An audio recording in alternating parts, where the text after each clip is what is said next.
Nowadays, if you're a fanatical Christian, you are most likely looked down upon by society. People are absolutely disgusted by your ways and your desire to spread your religion to others. As a teenager, you can get outcasted by the other kids because they wish to believe that being anything but Christian is the way you should be. When I was growing up, the popular religious ideas of the public were very much the opposite. I grew up in a very small town with a population of a mere 50 people. Every single individual had a life that revolved around the Christian beliefs, and frankly, to say that any other belief was looked down upon would be quite an understatement. You were treated as an animal if your opinions of religion differed from theirs. Eventually, you would be put to death. Since it was such a small town, murder wasn't frowned upon because everyone had gotten used to it by now. In most people's minds, if you were putting a heretic to death, you were merely curing a disease. As for my personal opinion on the matter, I was taught that these people who were put to death deserved to die, so it never really scared me or bothered me. That is, until I was the one who was public enemy number one. The worst part is that it wasn't really my fault. I always obeyed the rules of the religion. As a child, I attended church every day it was required, and when it wasn't required, I spent hours in there just praying. If I somehow managed to run out of things to pray about, I would just talk to God. It was a comforting feeling to know that a higher being was looking down at you and keeping you safe as long as you were good. It seemed like a reasonable deal. As long as you are good to him, he will look after you. Though I would spend hours at the church, I still felt the need to pray to God even more. I would pray before every meal and right before I went to sleep. I loved God so much and wanted him to know that I did every hour of the day. When I was first approached by the unknown entity that crouched at my window, I didn't know what his intentions were. In fact, I thought he was a guardian angel sent from my Lord. I figured that his repulsive features were simply there to test the strength of my loyalty. God simply wanted to make sure I would not judge this angel sent from heaven merely by its looks. He wanted to make sure I would love this angel no matter the physical flaws. Its smile was crooked, for some of its teeth were shattered. His black, sloppy skin loosely hung around his bones, revealing every dent in the bones of his fingers.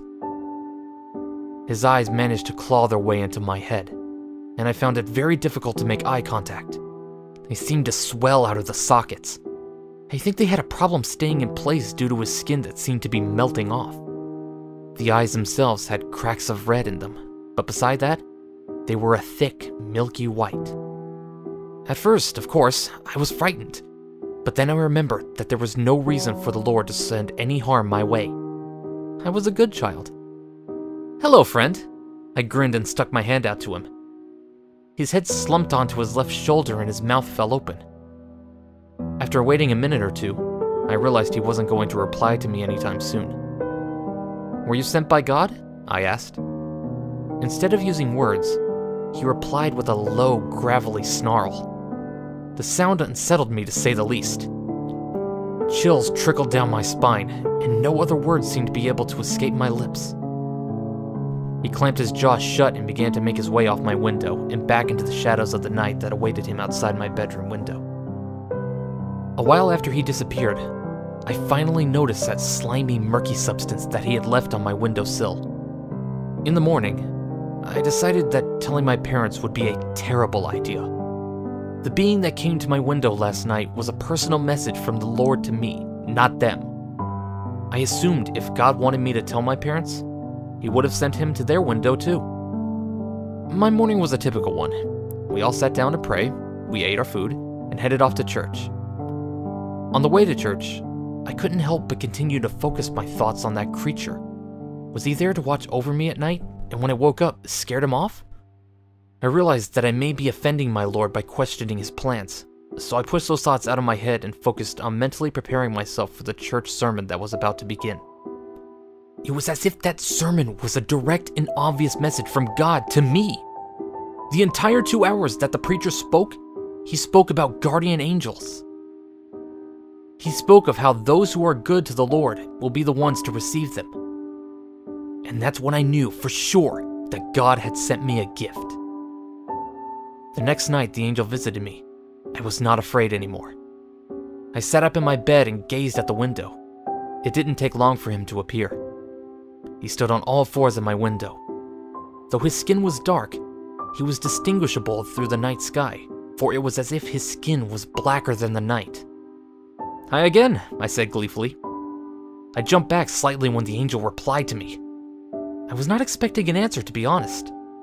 His voice caused pain to my ears, for it was croaky and it sounded as if he was trying to talk with needles jammed into his throat.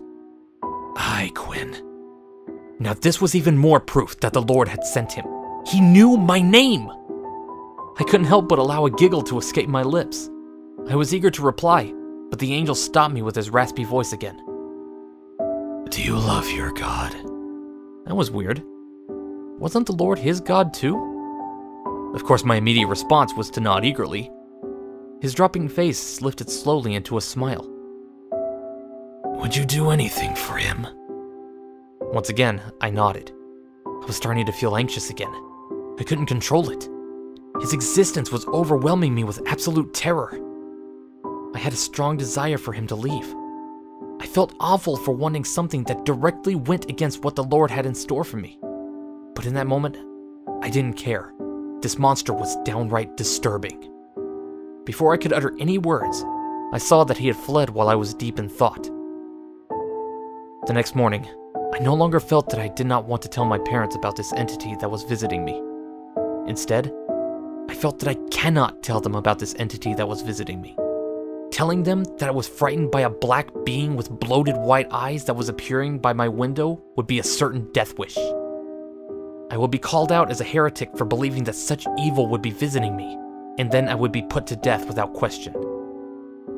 I lugged my way through another day of worship. I was disappointed in myself for not wanting to be able to focus on God due to the thoughts of the creature that were haunting my mind. Night finally gave me a slight relief as I crashed into my bed and slammed my eyes shut. I didn't even pray before I fell into a deep sleep. Now that I think about it, I find it hilarious that for 1 second, I actually thought I would get a good night's sleep that night. I awoke once again to those chalky, bulging eyes. My eyes were scorching from my sudden awakening. Just as I was going to tell it sternly to leave, it interrupted me. "Please, do not be afraid." Easier said than done. "I am here to guide you." His words truly clutched my attention. I tried my best to lock eyes with his. How could I have been so stupid? He was never an evil entity at all. I felt absolutely foolish. "You see, the reason you believe you feared me is because the town has been preaching such wrong things. A part of you knew that I was only here to tell you what you were meant to do. You were chosen to show them the error of their ways, my child.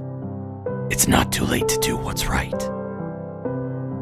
A wide grin smeared across my face. I was chosen. Out of all the people in my town, I was chosen to show everyone the right way. I keenly replied, "What does my Lord want me to do?" Stupid! I was so stupid! I was so fucking stupid! The rest of the night was a blur of flames and shrieks of terror and rage. The next thing I remembered was the morning, when I was held down by 2 very strong citizens. The town priest was standing before me. His eyes leaked with tears of disappointment and disgust. From the snippets of conversations that I could catch, I learned that, apparently, I had burned down the town church. No one said anything about a creature. I alone burned down the town's only church. Fear swallowed me whole, and I began to scream in absolute terror.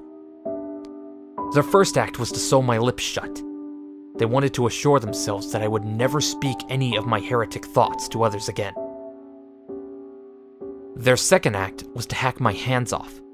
They wanted to assure themselves that I would never write any of my heretic thoughts down to show others again. I lost all ability to communicate with others. They left my eyes completely untouched, so I could spend the rest of my isolated life watching others experiencing the miracles of God's work. Next to me, there was a deep hole in the ground. There, they released me into the ground and buried me alive. Over the years, they unintentionally built a new church over my grave. The town died off very slowly and was completely abandoned years later. I'm almost absolutely certain that the creature was responsible for the entire obliteration of the town. But that doesn't matter to me anymore. Every now and then, I get a group of teenagers that visit my church. Typically, they speak of Satan and try to perform rituals to raise me from my grave. It's funny. No matter how hard they try, they won't be able to, because I'm already out of my grave. Even in the afterlife, I still try my best to serve God. Every time a new group of adolescents enter my church, they speak of a news story they heard about how the last people who came here were brutally murdered. They always laugh after the person tells the story and then continue to mock me. It's okay though, because I'm always the last one to laugh. I punish them for their heretic beliefs. I'm only doing what's right. After all, I'm merely curing a disease, right?